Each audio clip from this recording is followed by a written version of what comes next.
Uruguay prison turns inmates into entrepreneurs. Montevideo, Uruguay. Rolando Bustamante watches his employees turn out one concrete block after another, occasionally checking an electronic tablet that records orders from clients, and that lets him communicate with suppliers. There'd be nothing remarkable about the scene if it weren't for the fact that the block factory is located in a prison and that Bustamante, in addition to being a businessman, is on the last 2 years of a 21-year sentence for assault. The workers, too, are inmates, and the products will be sold beyond the walls, with part of the profits going to a sort of bank run by the prisoners themselves. The payment factory is one of dozens of inmate businesses in the old Punta de Rieles prison, which has been transformed into an unusual experiment. Inmates form businesses, work for one another, and offer products both to the world within the walls and to that without.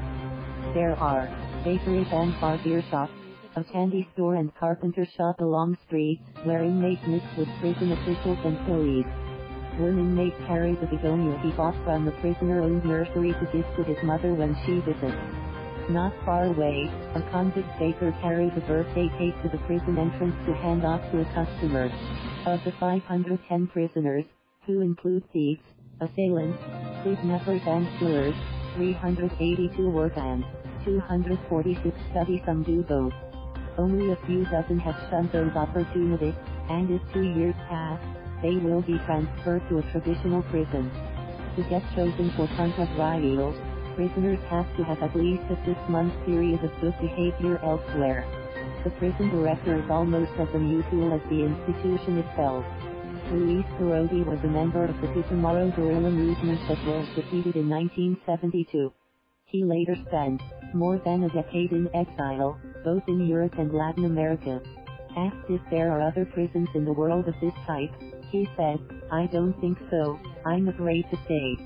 This is the synthesis of 30 years of work, reading, experiences and failures.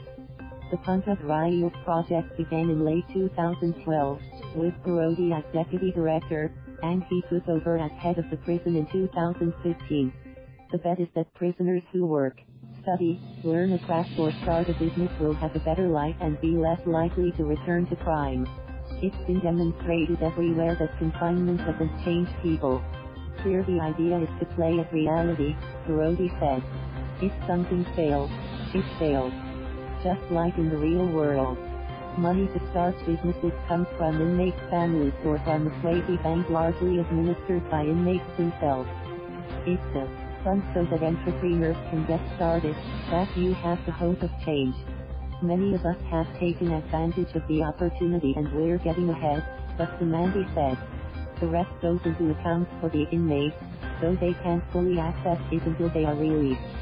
Bustamante said he was skeptical when he was transferred from another prison and was dumped off at Punta de Rieles by a police van almost 5 years ago. "I saw stores, businesses, and I thought, where am I?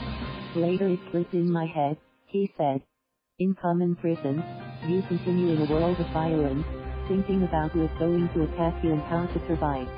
You can't do anything. A 2-by-2 cell, and locked up all day, he said. Thank you for watching. Please subscribe.